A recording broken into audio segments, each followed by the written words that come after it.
Your money में आज हमारा फोकस है म्यूचुअल फंड पर और आपके सवालों के जवाब देने के लिए हमारे साथ हैं वाइज इन्वेस्ट एडवाइजर्स के सीईओ हेमंत रुस्तगी। हेमंत, बहुत बहुत स्वागत है हमारे शो में आपका।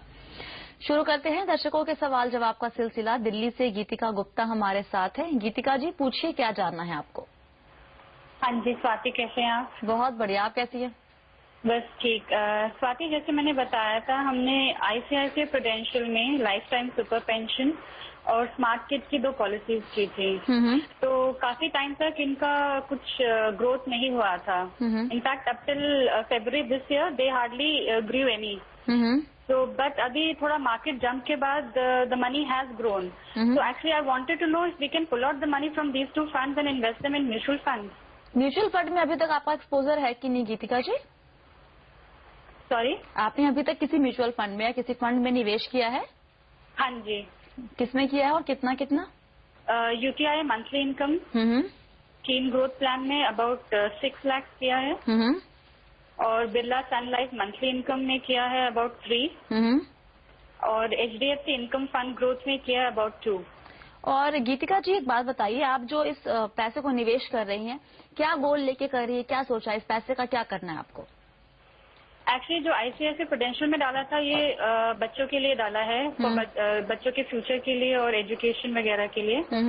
बाकी जो म्यूचुअल फंड में डाला था, that is basically investment point of view से, probably to pay off some of loans, home loans and car loans. So in fact, I wanted to know, जो म्यूचुअल फंड्स में डाला है, the strategy is to divert the interest from mutual funds to pay off the home loans and the car loans. So if that is the right strategy, and if the funds that we have chosen are those good enough or not. और आपने जितने भी investment किए सब lump sum किए हैं Hemant. 3 in fact fund में इन्होंने पैसे लगाए हैं, बाकी जो इनका निवेश है वो मैक्सिमम जो है वो पॉलिसीज में है। तो क्या सलाह देंगे आप? फोकस बहुत क्लियर है म्यूचुअल फंड में निवेश का, जब गोल क्लियर है तो क्या ये निवेश सफिशिएंट है उस गोल को मीट करने के लिए? स्वाति, सबसे पहले तो कहना चाहूंगा कि उन्होंने जो स्ट्रैटेजी है उनकी, कि उनके पास एक लमसम है, चाह रहे हैं कि चलो उसको कुछ अच्छा रिटर्न लेके उससे हम लोन रीपे कर दें, वहां तक कोई प्रॉब्लम नहीं है। आई थिंक अच्छी स्ट्रैटेजी है, ऐसा सोचना भी चाहिए। लेकिन मुझे लगता है प्रॉब्लम है इम्प्लीमेंटेशन में। आई थिंक वहां पे 2 चीजें उनको ध्यान रखनी है। एक तो उन्होंने ये भी कहा कि शायद वो श्योर नहीं है कि ये पैसा उनको कितने समय के लिए रखना है। एक तो वो टाइम होराइजन का प्रॉब्लम है। दूसरा, ये चाहते हैं कि इससे जो इनको रिटर्न मिले उससे वो हाउसिंग लोन और जो कार लोन है उसको रीपे करें। Very true. अब यहां तक तो ठीक है, लेकिन उन्होंने जो इन्वेस्टमेंट की है, 2 एमआईपी है और एक इनकम फंड है। एक तो जो एमआईपी फंड है, दोनों एक तो वो बहुत ज्यादा अच्छे परफॉर्मेंस वाले नहीं है। उसी पेयर ग्रुप में अगर हम देखें, एचडीएफसी लॉन्ग टर्म है MIP long term, Reliance MIP या कैनरा बैंक एमआईपी की परफॉर्मेंस जो है इन दोनों फंड से काफी अच्छी है। पहले तो जरूरत है वहां पे उसको उस पोर्टफोलियो को थोड़ा ठीक करने की। इनकम फंड में मुझे समझ में नहीं आ रहा उन्होंने क्यों इन्वेस्ट किया, क्योंकि शायद वो बोल रहे हैं जून में इन्वेस्ट किया, वो समय बिल्कुल भी इनकम फंड के लिए सही नहीं था। देखिए, जब भी इंटरेस्ट रेट ऊपर जाते हैं तो वहां पे जैसा हम जानते हैं कि एक इनवर्स रिलेशनशिप होती है इंटरेस्ट रेट और बॉन्ड के प्राइसेस में, वो समय बिल्कुल भी सही नहीं था। अब आपकी स्ट्रैटेजी क्या है कि आप इनकम लेके आप लोन रीपे करें। मान लीजिए आपका लोन में जो इंटरेस्ट है वो 10% है, अगर आप उससे ज्यादा यहाँ पे नहीं कमा रहे हैं तो वो स्ट्रैटेजी आपकी पूरी काम ही नहीं करेगी। और मुझे नहीं लगता कि इस स्ट्रैटेजी के हिसाब से ये 8 या 9% के ज्यादा कमा पाएंगे। तो मुझे लगता है उनको, I think she needs to go back to the drawing board, rework strategy, कि हमारा लोन कितना है, उस पर हम इंटरेस्ट रेट कितना पे कर रहे हैं, वो देखिए पहले, देखिए कि हम उससे ज्यादा कमा पाएंगे। मुझे नहीं लगता इस स्ट्रैटेजी से आप कमा पाएंगे। अगर एक काम कर सकते हैं, आप दोनों को सेग्रीगेट कर दीजिए। जो फंड्स हैं आपके लॉन्ग टर्म और शॉर्ट टर्म को सेग्रीगेट कर दीजिए। शॉर्ट टर्म को आप रखिए इमरजेंसी फंड या किसी भी तरीके के लिए, और जो लॉन्ग टर्म के फंड है उनको थोड़ा एक अच्छे इक्विटी फंड में लगाइए, थोड़ा उसको बढ़ने दीजिए। एटलीस्ट वहां पे अगर आपको 12-13% का रिटर्न मिलता है तो एटलीस्ट आप जो इंटरेस्ट पे कर रहे हैं उससे ज्यादा आपको मिलेगा, तभी आपकी स्ट्रैटेजी वो है काम करेगी। तो इनके पोर्टफोलियो में बेसिकली किस किस फंड से बाहर निकलना है और कितना ऐड करना है? देखिए, मुझे लगता है जैसा मैंने कहा, पहली बात तो इनको सेग्रीगेट करना है जी, कि ये मेरे कौन से फंड लॉन्ग टर्म है, कौन से शॉर्ट टर्म है। ठीक है। और उसके अलावा उनको अगर देखना है एमआईपी, तो मैंने जैसे 3 फंड कहा वो देखें। लेकिन एमआईपी जिस पर्पस के लिए सेव कर रही है उसके लिए सही नहीं है, राइट? देखिए, एमआईपी में मुझे लगता है 9 या 10% का रिटर्न मिलेगा। अगर आपका इंटरेस्ट रेट जो है वो 10% है तो कुछ फायदा नहीं है। उससे अच्छा तो यह है कि आप लोन रीपे कर दें, एटलीस्ट वहां पे आपको फायदा है। लेकिन रीपे करने के टाइम ऑब्वियसली मेरी एडवाइस ये रहेगी कि देख लें कि आप उसके, क्योंकि वहां पे टैक्स बेनिफिट मिलता है, उसमें कोई ज्यादा फर्क नहीं आना चाहिए। अगर ऐसा नहीं है तो अगर उससे ज्यादा आप नहीं कमा पा रहे हैं तो आप रीपे कीजिए। ओके, ऑलराइट, ठीक है। चलिए लेते हैं अगला सवाल। चेन्नई से अंकित नैनवाल हमारे साथ जुड़ रहे हैं। अंकित जी पूछिए, क्या जानना है आपको? जी मैडम नमस्कार। मैं इस समय म्यूचुअल फंड में 15,000 पर मंथ इन्वेस्ट कर रहा हूँ। अच्छा। तो मैंने ये सुना है कि 2012 में न्यू टैक्स कोड में आपका म्यूचुअल फंड ETT के तहत आ जाएंगे। अच्छा। तो मैं ये चाहता हूँ कि कोई एक ऐसी SIP स्कीम हो जो मैं उस पीरियड से पहले स्टार्ट करूँ, जो फिक्स टाइम के लिए हो। तो क्या कोई इक्विटी डाइवर्सिफाइड फंड ऐसा कुछ SIP प्रोवाइड कराता है जो फिक्स टाइम पीरियड के लिए हो, लॉक इन टाइप का? ओके। 15 to 20 years. 15 से 20 साल का लॉक इन पीरियड आप ढूंढ रहे हैं जी। और बेसिकली पर्पस आपका जो है ये सेविंग का या ये इन्वेस्टमेंट का अंकित, वो टैक्स सेविंग ही है या फिर कुछ और पर्पस भी है? जी टैक्स सेविंग भी प्लस इन्वेस्टमेंट भी, मीन्स इसलिए इक्विटी डाइवर्सिफाइड फंड। ऑलराइट, ठीक है। ऑलराइट, ये थोड़े से कंफ्यूज्ड हैं DTC के नए नॉर्म्स को लेकर। अब ये जानना चाहते हैं कि मान लीजिए अभी कोई SIP शुरू करें और 15 से 20 साल के लिए किसी इक्विटी लिंक सेविंग स्कीम में डालें, और क्या उनको फिर वो बेनिफिट जो है वो 15-20 साल तक के टैक्स एग्जेम्पशन जो है वो मिलता रहे। तो इस नजरिए से वो म्यूचुअल फंड में निवेश करना चाह रहे हैं। क्या सलाह देंगे आप इनको? आई थिंक थोड़ा सा यहाँ पे क्लैरिफाई करेंगे इनके लिए कि DTC जब इम्प्लीमेंट होगा 2012 उसके हिसाब से ELSS स्कीम नहीं रहेंगी। आज की जो स्थिति ऐसी अभी है, जो हाल है, अगर ये ऐसा ही रहा तो ELSS नहीं रहेगा। तो अगर आप उसमें SIP शुरू भी करते हैं, मुझे नहीं लगता वो इम्प्लीमेंट होने के बाद उसको आप कंटिन्यू कर पाएंगे। तो टैक्स का जहां तक सवाल है वो ELSS के अलावा उनको कुछ और सोचना पड़ेगा। अगर पर्पज है इन्वेस्टमेंट का, एक कॉर्पस बिल्ड करने का, तो उसमें कोई प्रॉब्लम नहीं है। देखिए कुछ फंड ऐसे हैं जैसे रिलायंस और IDFC जो परपेचुअल SIP करते हैं, यानी एक बार आपने अगर मैंडेट दिया उसके बाद जब तक आप उसको कैंसिल नहीं करेंगे आप SIP से इन्वेस्ट कर सकते हैं। अच्छा। और बाकी जितने भी फंड हैं वो भी आपको 15 या 20 साल जितना भी समय आप चाहें उतनी SIP आप कर सकते हैं।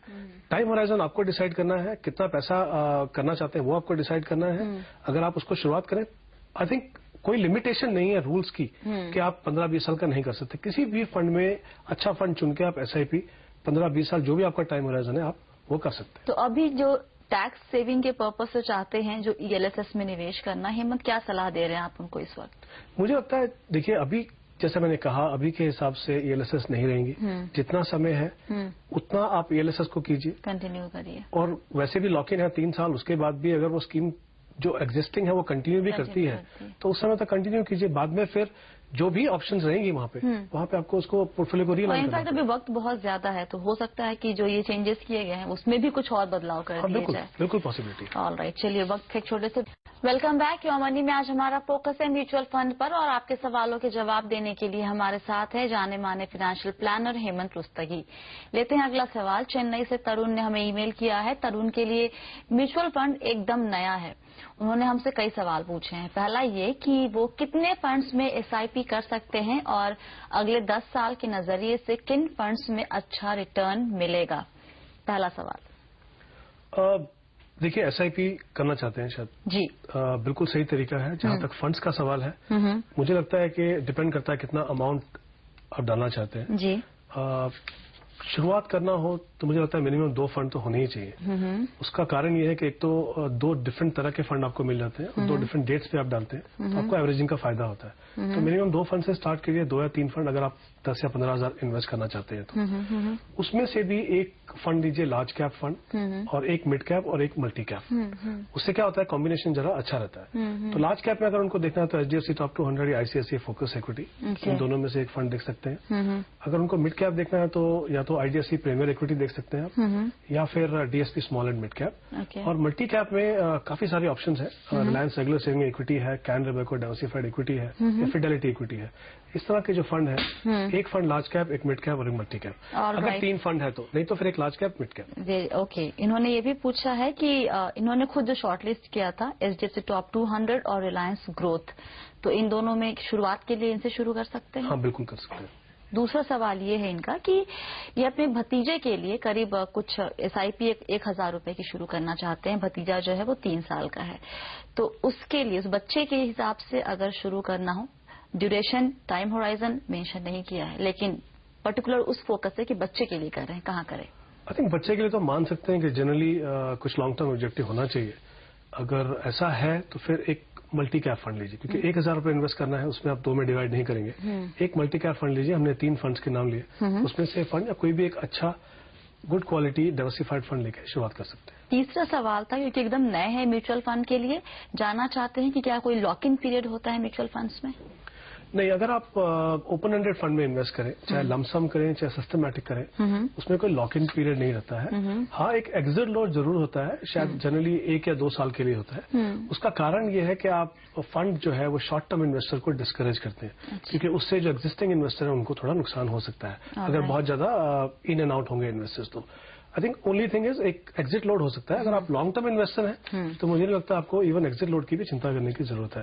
ओपन एंडेड फंड में इन्वेस्ट कीजिए, लिक्विडिटी वहां पे 100% है, जब भी आप चाहेंगे आपको पैसा NAV बेस्ड प्राइस पे मिल जाएगा। ऑलराइट हेमंत, अगर तरुण 2,000 रुपए की SIP शुरू करते हैं और बीच में उनको लगता है कि अब इनकी कैपेसिटी है 1,000 रुपए और बढ़ाने की उसी फंड में, तो क्या ये पॉसिबल है SIP की अमाउंट बढ़ाना?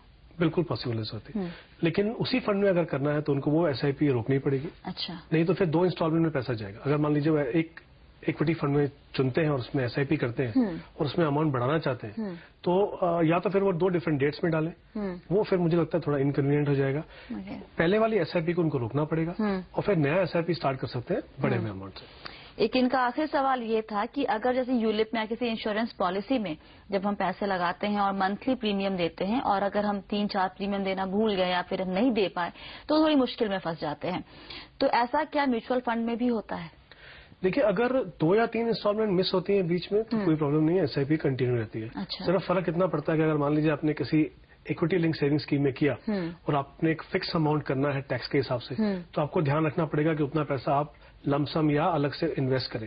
बट अगर आप एक नॉर्मल डाइवर्सिफाइड फंड में हैं तो मुझे लगता है 2-3 होंगे तो SIP कंटिन्यू करेगी। ओनली थिंग इज वो 3 महीने आपका इन्वेस्टमेंट नहीं होगा, लेकिन हमारी सलाह यही रहेगी कि आप जब भी शुरुआत करें, और अगर 3 महीने से ज्यादा हो गया, मान लीजिए 6-8 महीने के लिए हो गया, तो तब प्रॉब्लम हो सकती है, बंद हो सकती है। ओके, तो फिर उनको फिर कंसल्ट करना पड़ेगा, फिर उनको रीस्टार्ट करना पड़ेगा। वो प्रोसेस जो उन्होंने शुरुआत में किया उनको फिर से करना पड़ेगा। ऑलराइट, चलिए वक्त है छोटे। वेलकम बैक योर मनी में। आज हमारा फोकस है म्यूचुअल फंड पर, और आपके सवालों के जवाब देने के लिए हमारे साथ बने हुए हैं हेमंत रुस्तगी। लेते हैं अगला सवाल, पंचकुला से दीपक कुमार हमारे साथ है। दीपक जी पूछिए, क्या जानना है आपको?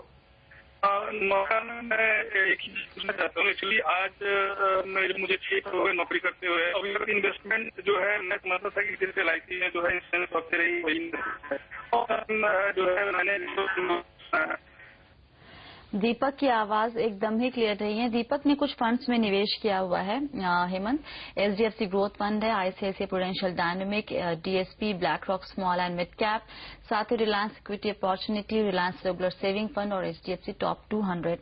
जानना चाहते हैं कि ये सारे फंड्स कैसे हैं, जिसमें उन्होंने SIP किया हुआ है, कुछ उन्होंने एक मुश्त निवेश भी किया हुआ है, रिलायंस स्मॉल कैप फंड और रिलायंस इक्विटी अपॉर्चुनिटी। अब शुरुआत की बहुत दिन नहीं हुए इनको ये शुरू करते हुए, इनफैक्ट इसी महीने से उन्होंने ये पूरा निवेश शुरू किया है। जानना चाहते हैं कि पोर्टफोलियो कैसा निकलकर सामने आया है इनका।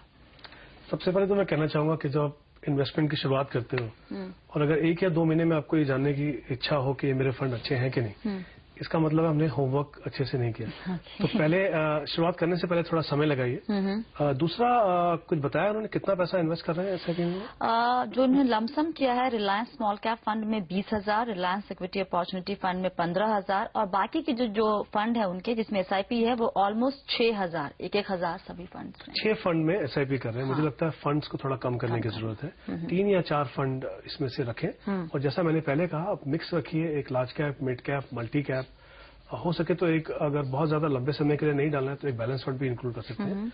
इस 3 या 4 फंड को रखिए। आई थिंक 6,000 के लिए 6 फंड बहुत ज्यादा है। ओवर डाइवर्सिफिकेशन पोर्टफोलियो के लिए कभी भी अच्छी नहीं होती, क्योंकि क्या है कि उसमें अगर 1 या 2 फंड ने अच्छा नहीं किया तो 4 फंड की जो अच्छी परफॉर्मेंस है वो भी पुल डाउन कर देंगे।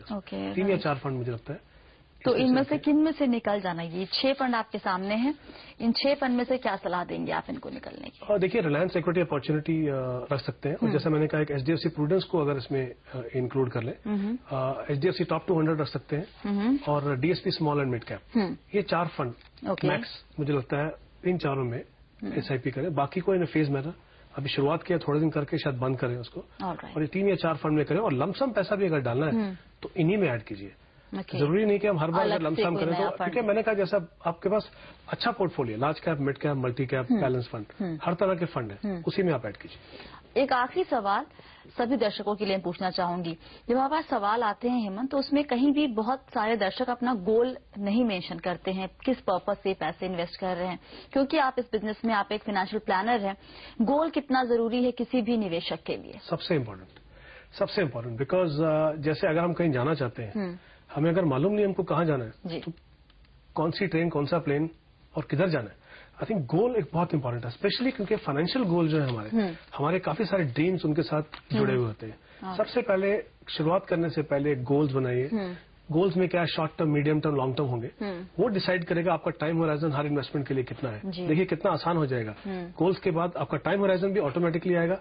टाइम होराइजन आपको बताएगा कितना रिस्क लेना है। शॉर्ट टर्म में कैपिटल रिस्क होता है, रिस्क मत लीजिए। लॉन्ग टर्म में इन्फ्लेशन रिस्क है, तो आप थोड़ा रिस्क ले सकते हो। एक सिंपल प्रोसेस है, आई थिंक शायद थोड़ा कॉम्प्लिकेटेड लगता है, लेकिन है बहुत सिंपल। अगर ये 3-4 स्टेप हम फॉलो करें, मुझे नहीं लगता किसी को भी इन्वेस्टर को कभी कुछ तकलीफ होगी या ऑब्जेक्टिव अचीव नहीं कर पाएंगे। बहुत बहुत शुक्रिया हेमंत, आज हमारे दर्शकों के सवालों के जवाब देने के